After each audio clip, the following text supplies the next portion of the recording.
एक बार अकाल पड़ा और उस अकाल के कारण लोगों के लिए भोजन की व्यवस्था नहीं थी। धीमे धीमे लोगों की मृत्यु हो रही थी। दामाजी पंत ने जब देखा कि भाई लोगों की मृत्यु हो रही है, बिना अन्न के, बिना सामग्री के भोजन नहीं कर पा रहे। आए दिन दामाजी जैसे ही अपने घर से निकलते थे तो 2-4 शव यात्राएं जा रही होती थीं और कोई पूछता था, भैया इनके प्राण कैसे चले गए? बोले भुखमरी के कारण प्राण चले गए। अकाल पड़ा है, खाने को अन्न नहीं है, बादशाह राजा सब अपने भंडार भर रहे हैं, जनता पर, प्रजा पर कोई कृपा कर नहीं रहा है, लोग मर रहे हैं। दामाजी क्या करते थे, अपने घर आते और घर की कुछ सामग्रियां बेच देते, कुछ अन्न इकट्ठा करके और फिर लोगों में बांटते। अपनी पत्नी के आभूषण बेच देते, फिर लोगों में बांट देते। धीरे धीरे करके उन्होंने अपने जितना उनका जीवन की जमा पूंजी थी सब खर्च कर दी। और सब करके करते क्या थे, अन्न खरीदते, अन्न लाते और लोगों में, गांव में बांट देते। जितना उनसे हो पा रहा था लोगों की सेवा में दे रहे थे। लेकिन एक समय ऐसा आया, श्री दामाजी पंत के पास में अब बेचने के लिए कुछ भी नहीं था। एक घर में कितनी सामग्री होगी? ज्यादा से ज्यादा 2-4 घरों को दे सके इतनी सामग्री थी। लेकिन यहां भुखमरी तो पूरे क्षेत्र में थी, अकाल तो पूरे क्षेत्र में था। तो दामाजी पंत एक दिन रात भर सोचने लगे, क्या करूं मैं, कैसे इन जीवों का कल्याण करूं, कैसे इन लोगों को मरने से बचाऊं। क्योंकि वे एक सूबेदार थे, एक तहसील पूरी, एक जिला पूरा उनके अंदर में ही आता था। तो बादशाह का अन्न कोष, उसकी चाबी उन्हीं के पास ही रहती थी। बहुत ध्यान से सुनना, बादशाह के अन्नकोष की चाबी उन्हीं के पास रहती थी। दामाजी पंत ने अपनी पत्नी को रात में बुलाया और कहा, देवी मेरे मन में एक योजना तो है लोगों के घरों में अन्न पहुंचाने की, लोगों की मृत्यु को टालने की, लोगों को जीवन देने की, पर इस योजना से मेरे प्राण चले जाएंगे। पत्नी घबरा गई, बोले आप कैसी बात कर रहे हैं? ऐसा कुछ भी नहीं करना है जिससे आपके प्राण जाएं, मैं कहां जाऊंगी फिर? दामाजी कहने लगे, देवी मेरे एक के प्राण जाएंगे पर लाखों के प्राण बच जाएंगे। और ऐसा भी हो सकता है कि मेरे तो प्राण जाएं, साथ में तुम्हारे भी प्राण ले लिए जाएं। पत्नी बोली, ऐसा क्या विचार कर रहे हैं आप? तब दामाजी बोले, मेरे पास ये अन्न कोष की चाबी है बादशाह की, उसमें इतना अन्न होगा कि अगले 2-3 महीने तक, जब तक वर्षा का समय नहीं आता, जब तक ठाकुर जी की कृपा नहीं होती पृथ्वी पर, तब तक लोग मरेंगे नहीं। इतना तो अन्न होगा, उसको मैं खोल दूंगा, लोगों में बांट दूंगा। और फिर जब बादशाह को पता चलेगा, वो मुझे सूली पर चढ़ाएंगे और हो सकता है कि मेरे साथ साथ तुम्हें भी चढ़ा दें। लेकिन मेरे मन में आता है कि अगर मेरे प्राण चले जाएं, लाखों के बच जाएं, तो ये सेवा मैं कर सकता हूं। अब इस बात को सोचिएगा, ऐसी विचारधारा रखने वाला व्यक्ति वो कपटी नहीं हो सकता, उसके चित्त में छल नहीं हो सकता, उसके चित्त में चतुराई नहीं हो सकती। ऐसी बुद्धि वही कर सकता है जिसका चित्त बहुत सरल और निर्मल हो।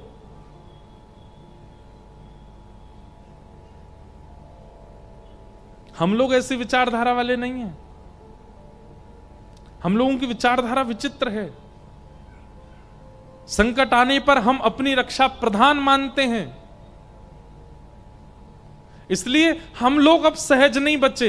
हम जो इस काल के लोग हैं, हम में से सहजता, सरलता, निर्मलता निकल चुकी है, इसलिए हमको ज्ञान वैराग्य का आश्रय लेना पड़ेगा अपने कल्याण के लिए।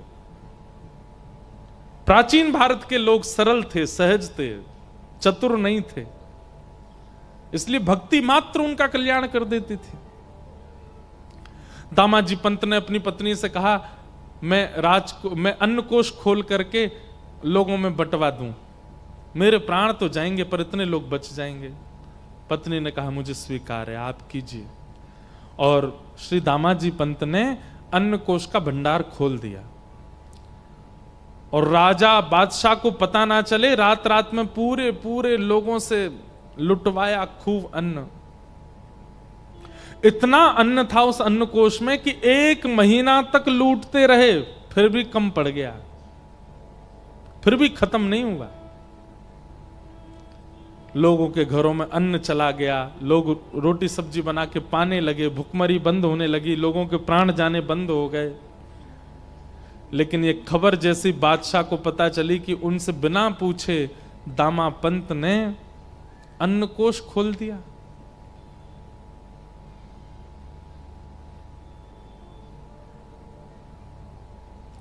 बादशाह ने आज्ञा कर दी, तुरंत बंदी बनाओ, और दामा पंत को पकड़ करके बंदी बना करके सूली पर चढ़ा दो। मुझसे बिना आज्ञा लिए इसने ये किया कैसे?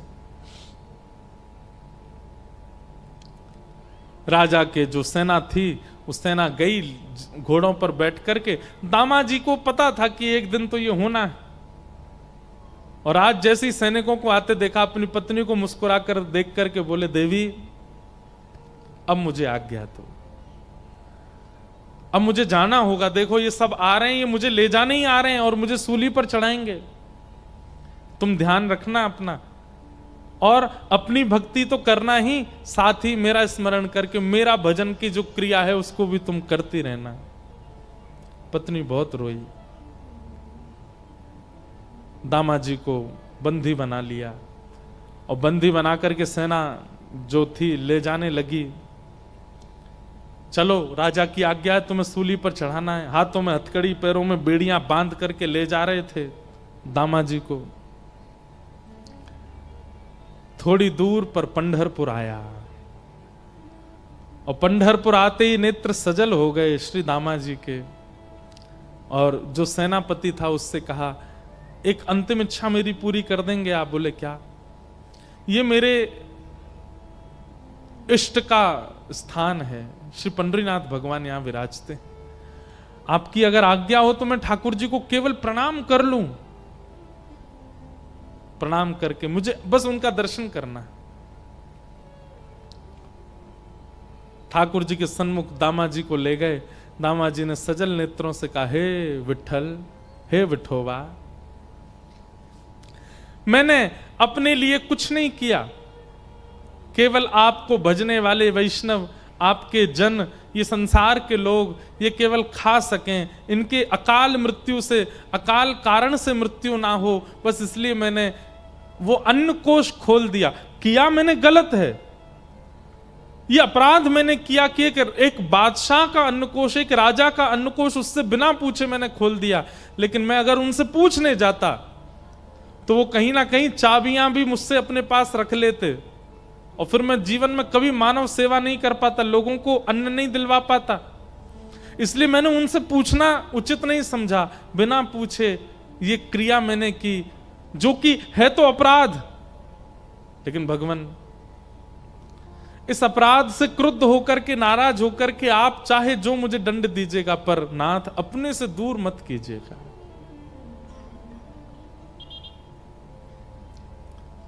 पंडरीनाथ भगवान से प्रार्थना कर रहे हैं, नेत्र सजल हैं। प्रबल प्रेम के पाले पड़कर हरि को नियम बदलते देखा, अपना मान टले टल जाए, पर भक्त का मान न टलते देखा। मेरा भक्त रो रहा है, मेरा प्रिय रो रहा है सामने बैठकर के, ठाकुर जी कैसे सहन कर पाते। इतने में ही श्री पंडरीनाथ भगवान एक नन्हे से कुमार बालक का रूप धारण किया, सुंदर कटाक्ष नेत्र हैं, सुंदर नासिका है, सुंदर अधर, सुंदर कान, सुंदर हाथ, सुंदर पैर, सुंदर छोटी सी पोशाक पहनी, सिर पर पाग बांधी, और महाराज तैयार होकर के बिल्कुल नटखट से एक नन्हे से कुमार बालक, मतलब लगभग आयु होगी 10-12 वर्ष की, और चाल ऐसी, ढाल ऐसी कि जो देखता है वही न्यौछावर हो जा रहा है। एक बालक का रूप धारण करके बादशाह की सभा में पहुंच गए ठाकुर जी। द्वारपालों ने रोका, कौन हो? केवल तिरछी नजर से उनको देख लिया।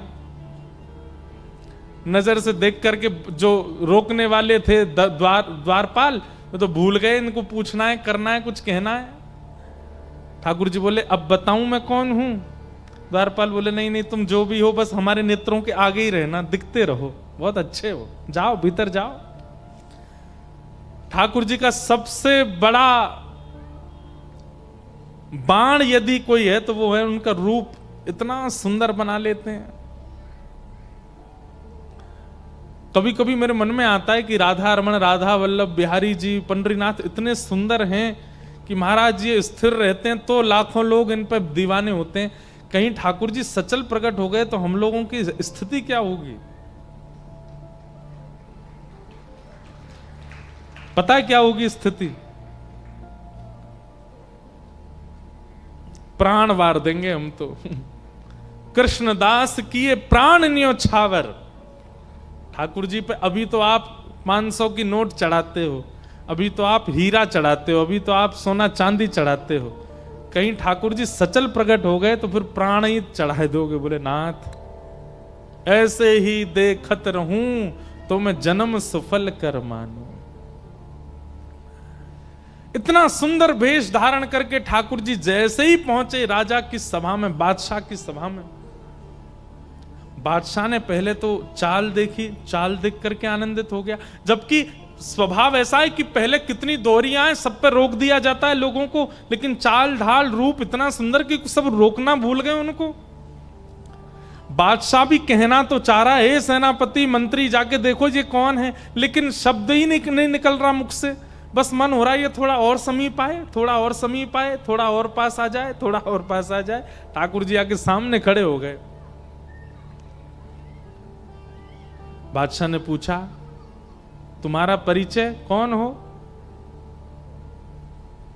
बोले, मेरे नाम तो अनेक हैं पर प्यार से सब लोग मुझे विठू विठू बुलाते हैं। क्या नाम है तुम्हारा? बोले, विठोबा। विठोबा? हाँ, कितना सुंदर नाम है, जितने सुंदर तुम उतना ही सुंदर तुम्हारा नाम है। कैसे आना हुआ तुम्हारा हमारे यहां?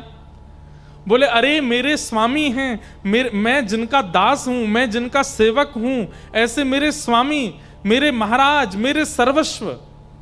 कौन? आपके सूबेदार श्री दामाजी पंत, वो मेरे स्वामी हैं। मैं उनके यहां नौकरी करता हूं, मैं उनका सेवक हूं। उनका बहुत सारा धन मेरे पास पड़ा था, मैंने बहुत बार उनसे कहा कि आप आके ले लीजिए, लेकिन वो इतने व्यस्त थे कि वो नहीं आ पाए। इतने उदार, अपना सारा धन मेरे पास छोड़ दिया। पर आज मुझे पता चला कि उनके धन, आपकी किसी सामग्री का उन्होंने प्रयोग किया जिसका धन वो चुका नहीं पाए, आप उनको सूली पे चढ़ा रहे हो। तो मैंने सोचा कि उनका जो बकाया धन है जो मुझ पर है वो मैं आपको दे देता हूं ताकि उनकी मृत्यु टल जाए। बादशाह बोले, इधर देखो सब लोग, इधर देखो, यहां देखो, कथा सुनो। बादशाह बोला, बातें तो तुम बहुत अच्छी कर रहे हो, तुम्हारा स्वर भी बहुत मीठा है, देखने में भी बहुत सुंदर हो, लेकिन भैया तुम्हारे जो स्वामी हैं उन्होंने इतना अन्न लिया है कि उसको दामाजी पंत क्या, किसी देश का कोई बहुत बड़ा सेठ भी चाहे तो नहीं भरपाई कर पाएगा। इतना अन्न प्रयोग में लिया उन्होंने, कहां से दोगे इतना धन? बोले, आप ले लीजिए, कम पड़े तो बताइएगा। कहां है, लेके आयो? को बैलगाड़ियों में लायो? किस? बोले, नहीं, ये रखी पोटली। बादशाह जोर से ऐसा बोले, इस पोटली में लाए? बोले, हाँ। चलो निकालो, कितना है हम भी देखें। सब लोग हंसने लगे। ठाकुर जी ने पोटली खोली और जैसे ही उल्टी करी, निकलता ही गया, निकलता ही गया, निकलते ही गया, निकलते ही गया। सोने का एक मानो जैसे मेरू पर्वत जैसा खड़ा हो गया राजा के सामने। बादशाह तो आज पहले तो रूप पे मोहित हो गया, फिर वाणी पर मोहित हो गया, चाल ढाल पर मोहित हो गया, फिर ये चमत्कार देख करके वो तो बिल्कुल मानो जैसे न्योछावरी हो गया। भैया बस बस बस बस बस करो, ये तो अन्न क्षेत्र में इतना अन्न नहीं था जितना तुम धन दे रहे हो, ये तो उससे बहुत ज्यादा दे रहे हो। और ये कैसा तुम्हारे पास ये चमत्कारी तुम्हारा ये झोला है छोटा सा, इसको उल्टा कर दे, इतना निकल रहा है। ये मेरे स्वामी श्री दामाजी पंत ने मुझको दिया है, आपसे प्रार्थना है मेरे स्वामी को मुक्त कर दीजिए। ऐसा कह करके पोटली अपने कमर पर बांध के ठाकुर जी तो वहां से चाल ढाल करते चले गए। राजा देखता ही रहा अपलक नेत्रों से। और जाते जाते ठाकुर जी गए और जाकर के राजा से बोले, अब धन पर्याप्त है ना? बोले हाँ। अब एक पत्र में लिख दीजिए कि आपने दामाजी पंत ने आपके समस्त अन्य क्षेत्र का धन आपको चुका दिया और आप उनकी मृत्यु जो दंड आप दे रहे हैं उसको आप टालते हैं, अपना हस्ताक्षर करके मोहर लगा दीजिए। और एक पत्र पर सब लिखवा करके मोहर लगा के हस्ताक्षर करवा के ठाकुर जी तो चले गए। बादशाह देखता ही रह गया। दामाजी पंत का नित्य नियम था, गीता जी का पाठ करते थे। आज सूली पर चढ़ना था उनको प्राण त्यागने के लिए। अपने अंतिम समय में अपना नित्य कर्म कर रहे थे, संध्या वंदन करके गीता जी जैसे ही उन्होंने खोली उसमें वो पत्र मिला। पत्र में लिखा था, श्री दामाजी पंत ने जितना अन्न प्रयोग किया सबका धन चुका दिया, बादशाह के हस्ताक्षर और नीचे मोहर। गीता जी में वो मिल गया। दामाजी पंत देख करके आश्चर्यचकित हो गए और यहां सब लोग उनको उठाने के लिए, अब ये पत्र किसको दिखाएं, कौन मानेगा? पत्र तो देख लिया, इतने में कुछ लोग आए और राजा ने उनको भेजा था सेना को, और सेना से जाकर के कहा, भैया दामाजी पंत की जो मृत्यु के लिए सूली बनाई है ये स्थगित करो। क्यों? बोले इन्होंने सारा धन चुका दिया है और इनका सेवक गया था वहां राजा के यहाँ, बादशाह के यहाँ जाकर के उसने धन चुका दिया है, इनकी अब मृत्यु टल गई है। दामाजी पंत समझ गए, बोले कि ये कोई और नहीं कर सकता।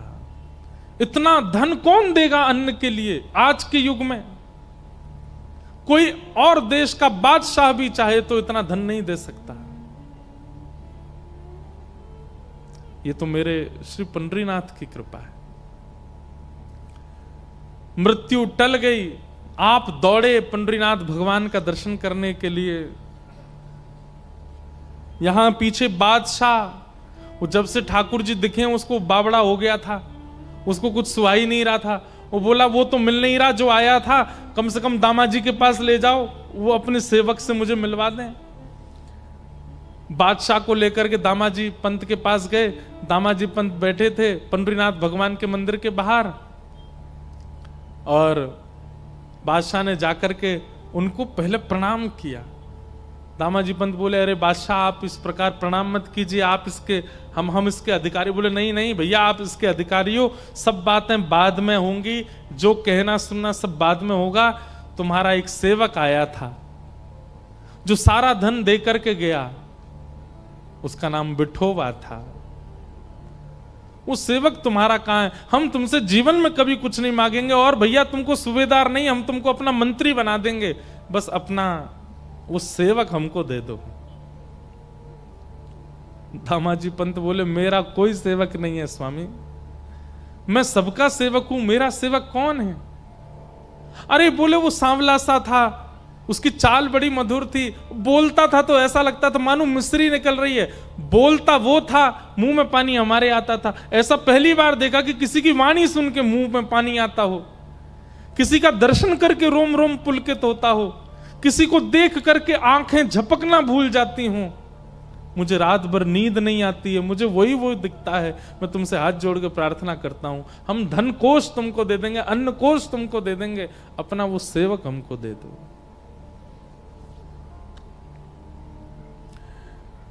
बादशाह का हाथ पकड़ करके दामाजी पंत सीढ़ियों पर लेकर के गए और कहा, नेत्र उठा करके देखो, कहीं ये तो नहीं थे। सामने श्री पंडरीनाथ भगवान खड़े थे।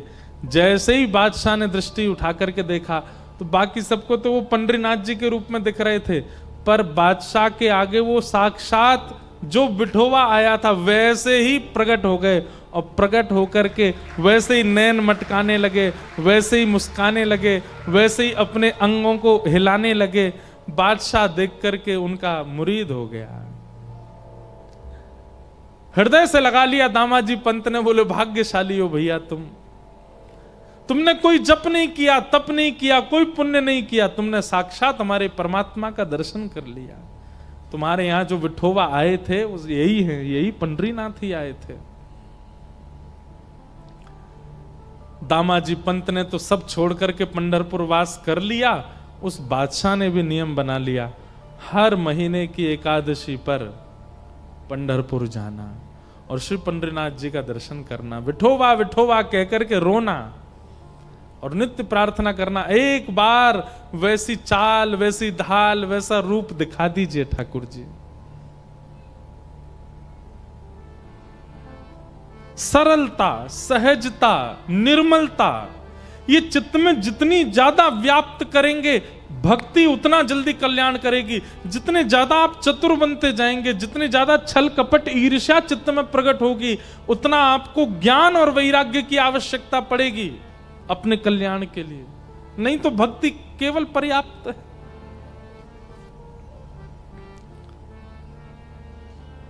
पंडरीनाथ ने कृपा की दामाजी पंत पे, क्योंकि सरल चित्त है। भक्ति महारानी ने कहा, ये दो मेरे पुत्र हैं और लोगों में भक्ति तो है, ज्ञान वैराग्य नहीं, इसलिए कल्याण नहीं हो रहा है। ये दोनों वृद्ध हैं। तब नारद जी महाराज भ्रमण करते हुए बद्रीनाथ गए और बद्रीनाथ जाकर के उन्होंने संत कुमारों से कहा कि ज्ञान वैराग्य की वृद्धता दूर करने का कोई साधन बताइए। तब सनत कुमारों ने कहा, सत्कर्म सूचको नूनम ज्ञान यज्ञ स्मृतो बुधई श्रीमद् भागवतालाप सतु गीत सुखादि। श्रीमद् भागवत की कथा कराओ, उसी से कल्याण होगा। भागवत की कथा हुई और उस कथा में जैसे ही भक्ति महारानी अपने पुत्रों के साथ आई, ज्ञान और वैराग्य की वृद्धता दूर हो गई। दोनों ज्ञान और वैराग्य युवा हो गए। भक्ति महारानी नृत्य करने लगी, बोलो भागवत महापुराण की जय। तो भागवत जी से क्या होता है?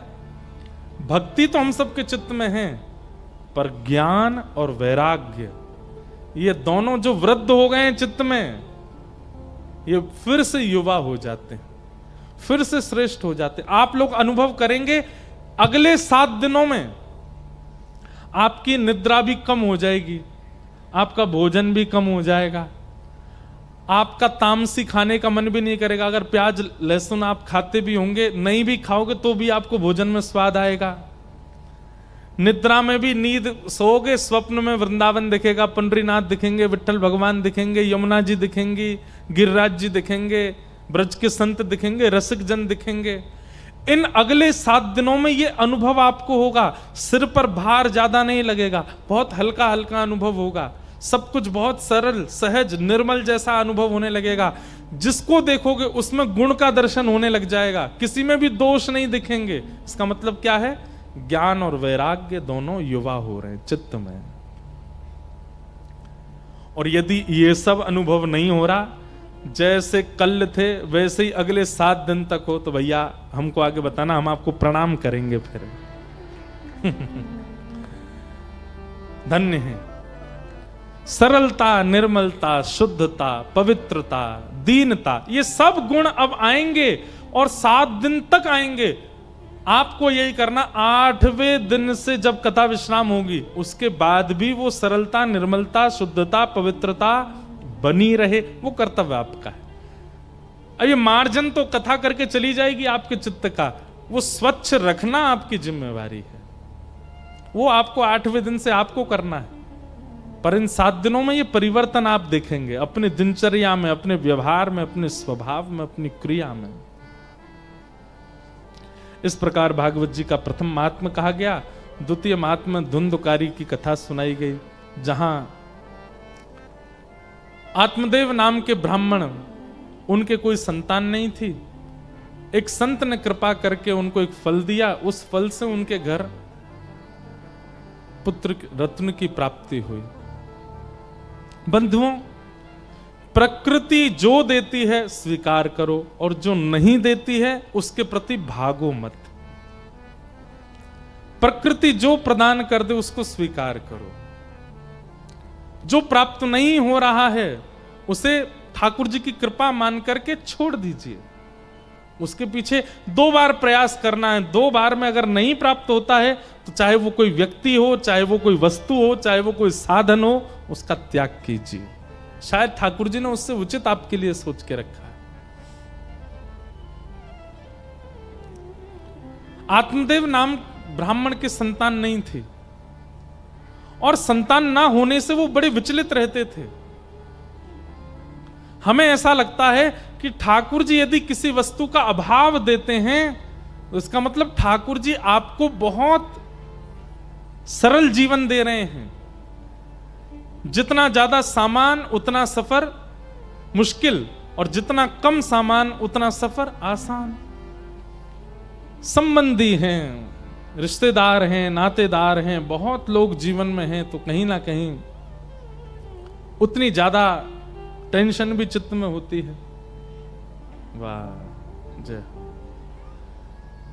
परमानंद की बात है, हमारे महाराष्ट्र में उल्लासनगर, और उल्लासनगर में हमारे सिंधी समाज का एक परम सुंदर स्थान है वसन शाह दरबार।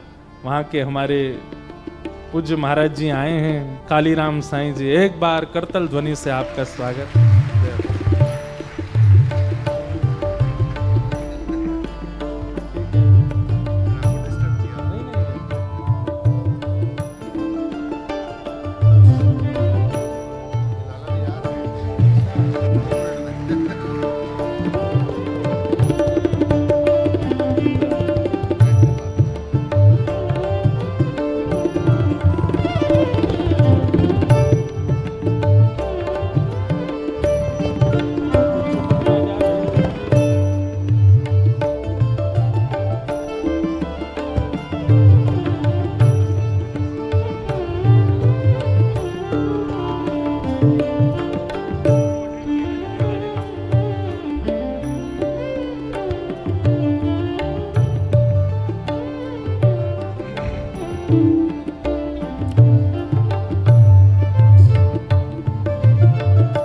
बोलो वृंदावन बिहारी लाल की।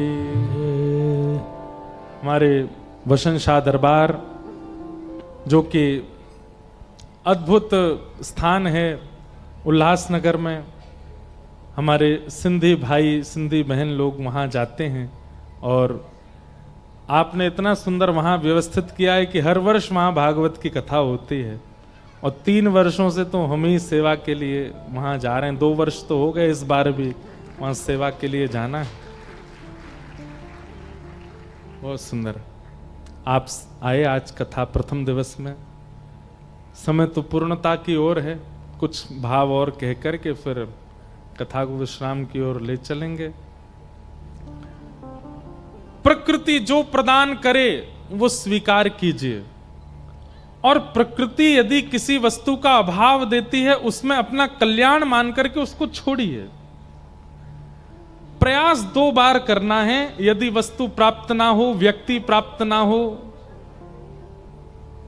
बस उसका त्याग कर दिया जाए। सब लोग बैठ जाएं, जितने लोग खड़े हैं सब बैठ जाओ, विराज जाओ।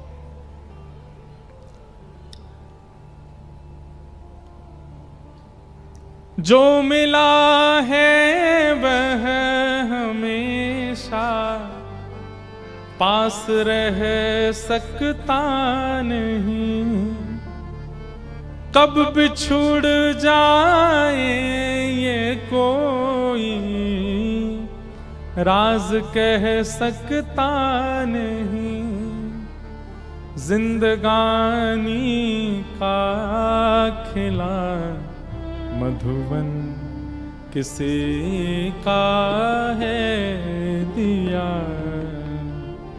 मैं नहीं मेरा नहीं ये है धन किसी का है दिया। एक बात लिखिएगा अपने पास,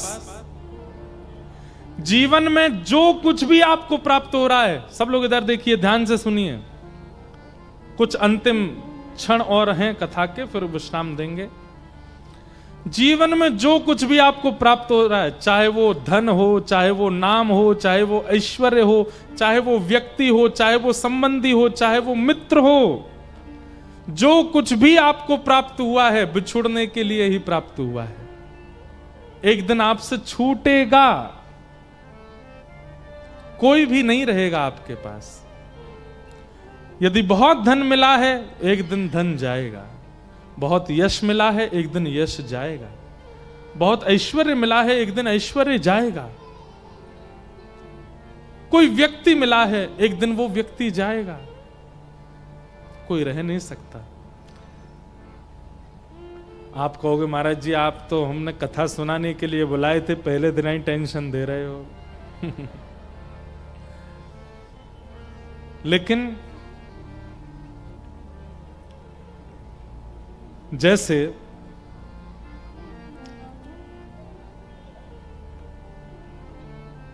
एक फेविकॉल होता है ना, फेविकॉल होता है, फेविक्विक होती है, ऐसे मैं किसी का प्रचार नहीं कर रहा हूं, एक बात बता रहे हैं। उसको यदि दो वस्तुओं के बीच में लगा दिया जाए और उनको थोड़ी देर छोड़ दिया जाए तो वो खूब प्रयास करने पर भी बिछुड़ते नहीं।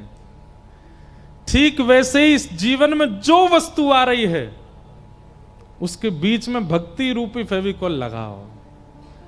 कोई व्यक्ति आपके जीवन में आया, बात तो सुनो पहले पूरी। कोई व्यक्ति जीवन में आया, चाहे वो पत्नी आई, चाहे वो बच्चे आए, चाहे वो मित्र आया, चाहे वो कोई भी आया, उससे आपका संबंध प्रेमवश हो गया कि भाई हम दोनों में बड़ा प्रेम है, हम दोनों में बड़ी मैत्री है, हम दोनों की वाइब्स मिलती हैं, हम दोनों की इच्छाएं मिलती हैं, सब कुछ मिलता है, लेकिन एक दिन सब टूट जाएगा, सब छूट जाएगा। दोनों में अगर भक्ति भाव नहीं मिल रहे हैं तो छूटेगा। और उसके चित्त में भी यदि भक्ति भाव हो, उसको भी आप ठाकुर जी से संबंधी बना करके फिर स्वीकार करोगे, कभी नहीं छूटेगा, सदा के लिए हो जाएगा। चाहे वो पत्नी हो, चाहे वो बच्चे हो, चाहे वो धन हो। धन भी यदि बहुत मिलता है, धन के प्रति आपकी इच्छा क्या हो गई, ये तो भोगने के लिए मिला है, मैं इससे ऐसा करूंगा, मैं ये भोगूंगा, मैं ऐसा भोगूंगा, मैं ऐसा खाऊंगा, ऐसा पीऊंगा, ऐसा पहनूंगा, ऐसे रहूंगा। ऐशो आराम प्रधानता है धन को देख करके, तो वो धन छूटेगा। लेकिन धन देखते ही मन में क्या भाव आता है, इससे तो हम ठाकुर जी का फूल बंगला बनवाएंगे, इससे तो हम ठाकुर जी का उत्सव करेंगे, इससे तो हम वृंदावन जाएंगे, बद्रीनाथ जाएंगे, नाथ द्वार जाएंगे, इससे तो हम अपने गुरु जी के यहाँ जाके भंडारा करेंगे, लंगर करेंगे, जन सेवा करेंगे, इससे तो हम असहाय कन्याओं के ब्याह कराएंगे, असहाय बालकों को पढ़ाएंगे। उसके प्रति यदि आपकी भोग दृष्टि ना करके सेवा दृष्टि है, वो धन नहीं जाएगा।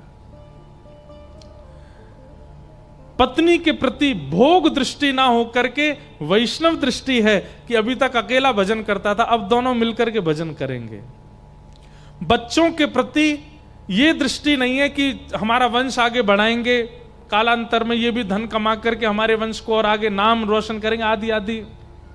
उसके प्रति भी ये भाव है कि अभी तक 2 भजन करते थे, अब 3 करेंगे, अब 4 करेंगे, अब 5 करेंगे। उनके प्रति भी ये भाव रहे, हमारी वैष्णवों की गिनती बढ़ रही है परिवार में। आप दुनिया के किसी भी संबंध को, किसी भी वस्तु को, किसी भी व्यंजन को ठाकुर जी से जोड़ करके स्वीकार करते हैं तो ठाकुर जी से जुड़ते ही वो प्रसाद हो जाता है, और प्रसाद कल्याणकारी होता है। प्रसाद लेकर के कभी किसी की अधोगति नहीं होती, सदगति होती है। केवल हम मिठाइयों को ही प्रसाद क्यों मानते हैं? अपने आसपास दिखने वाली हर वस्तु को प्रसाद बना दीजिए, ठाकुर जी के संबंध में ले जाओ। और आप कहोगे महाराज जी अगर वो ठाकुर जी को समर्पित ना हो रही हो तो?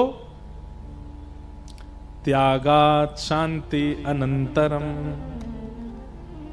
प्याज क्यों नहीं खाई जाती, लहसुन क्यों नहीं खाई जाती?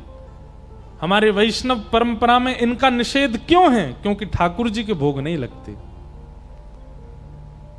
कोई पाप नहीं है उसको खाना, आपको नरक जाना पड़ेगा ऐसा नहीं है। लेकिन हमारे यहां कहते हैं भाई जो ठाकुर जी भोग लगावे वो हम पाएंगे, और जो ठाकुर जी नहीं पा रहे वो हम कैसे पा सकते हैं? इसलिए उसका त्याग है। और कहीं ना कहीं भजन में अगर 1 घंटा मन लगता है और आपके भोजन में यदि कहीं ये पदार्थ हैं तो 1 घंटा की जगह 40 मिनट लगेगा, 30 मिनट लगेगा, 1 घंटा नहीं लगेगा। थोड़ी भाव में कटौती हो सकती है, इसलिए तामसी वस्तुओं को अस्वीकार किया गया। ऐसे ही अगर संबंधी भगवत अर्पित नहीं है और आपके संबंधी हैं तो आपके भजन में, आपकी कथा में, आपके भावना में, आपकी श्रद्धा में, आपके साधन में वो विक्षेप डालेंगे। धन यदि भगवत संबंधी नहीं है तो वो धन भी विक्षेप डालेगा। ऐश्वर्य यदि भगवत संबंधी नहीं, वो ऐश्वर्य विक्षेप डालेगा। संसार की हर वस्तु स्वीकार कीजिए, लेकिन ठाकुर जी के थ्रू स्वीकार कीजिए, सीधे अपने से मत जोड़िए। ठाकुर जी से संबंध बना करके उसको लीजिए, उसको प्रसाद बना करके ग्रहण कीजिए, आपका कल्याण करेगी। आत्मदेव ब्राह्मण के कोई संतान नहीं थी, आत्महत्या करने जा रहे थे, तभी एक संत ने फल दिया, कहा पत्नी को खिलाना। पत्नी को तो खिलाया नहीं, बांझ गैया को खिला दिया। गैया के गर्भ से बालक ने जन्म लिया, उसका नाम हुआ गोकर्ण। पत्नी ने सहेली के बालक को अपना लिया, उसका नाम रखा धुंधुकारी। दोनों बालक बड़े होकर के यथा योग्य हुए। धुंधुकारी दुष्ट हुआ, गोकर्ण पंडित ज्ञानी हुआ। धुंधुकारी की दुष्टता इतनी बढ़ गई कि माता पिता ने घर त्याग कर दिया। मां ने तो प्राण त्याग दिए, पिताजी घर छोड़ के चले गए। जिसके कारण माता पिता को घर त्यागना पड़ जाए, हमारी बात बहुत ध्यान से सुनिएगा, खास करके युवा, जिसके कारण कई बार ऐसा होता है बड़ी बड़ी सिटीज में बच्चे ब्याह के बाद अलग रहने लगते हैं, माता पिता अलग रहते हैं। जो बालक अपनी माता पिता की छत्र छाया में नहीं रहते, उनके जीवित अवस्था में कहीं ना कहीं इसी दोष के कारण उनको प्रेत बनना पड़ता है, फिर मृत्यु के बाद भूत बन जाते हैं वो।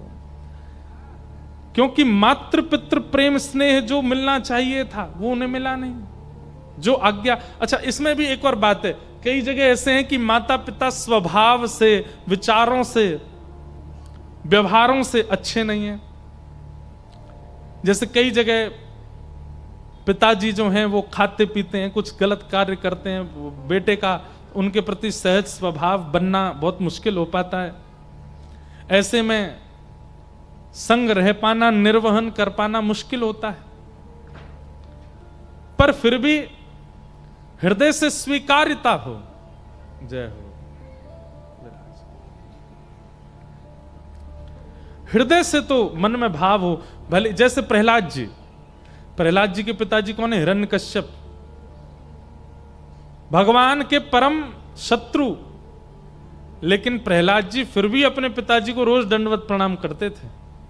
हैं तो मेरे जन्मदाता, इन्हीं की कृपा से मेरा जन्म हुआ है। इसी भाव से ही नित्य कृतज्ञता ज्ञापन करते थे। माता पिता को कभी मत छोड़िए। अगर वो योग्य नहीं भी हैं तो भी हृदय से उनको प्रणाम कीजिए, उनकी वजह से आप हो।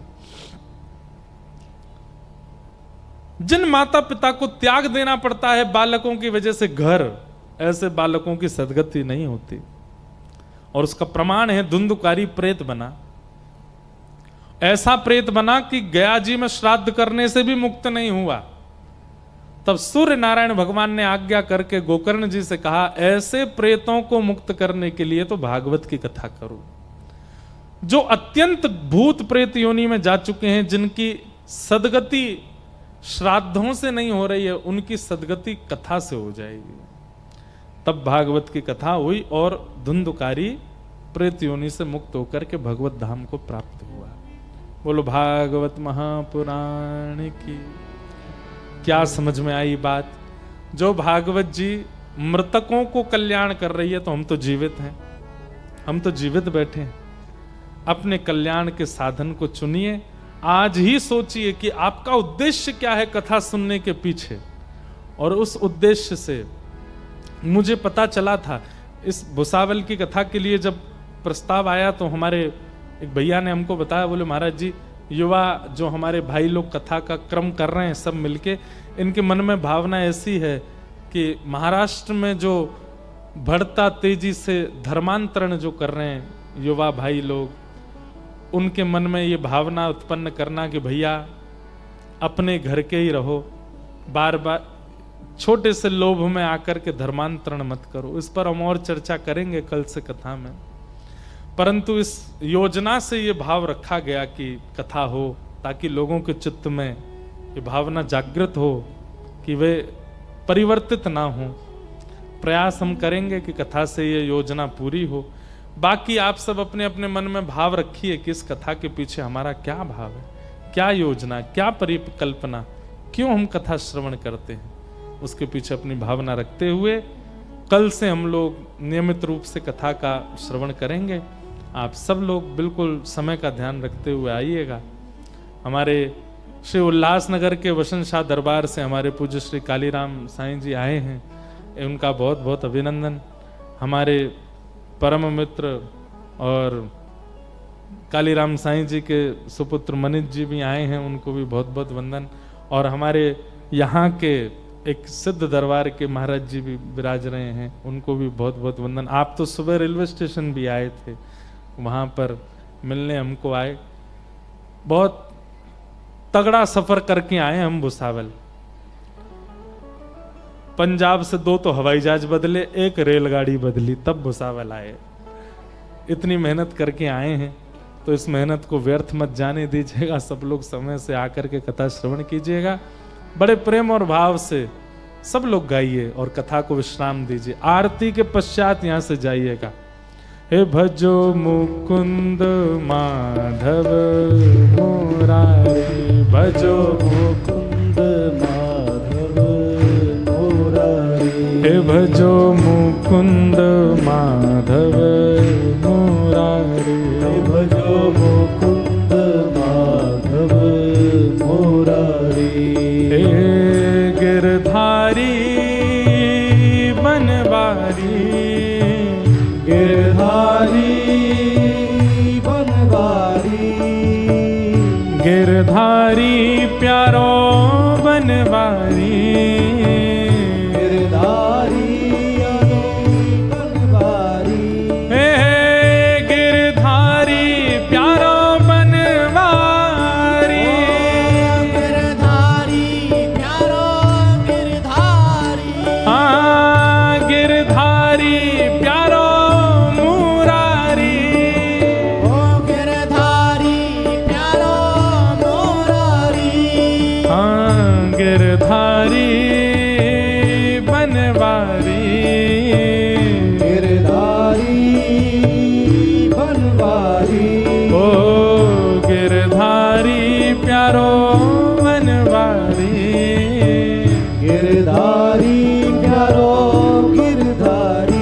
भजो हाँ भजो ओ भजो मुकुंद माधव मुरारी, भजो मुकुंद माधव मुरारी, हे भजो मुकुंद माधव मुरारी, भजो मुकुंद माधव मुरारी। जय जय राम कृष्ण हरि, जय जय राम जय जय राम कृष्ण हरि, जय जय राम कृष्ण हरि, जय जय राम कृष्ण हरि, जय जय राम कृष्ण हरि, जय जय राम कृष्ण हरि, जय राम कृष्ण हरि, जय जय राम कृष्ण हरि,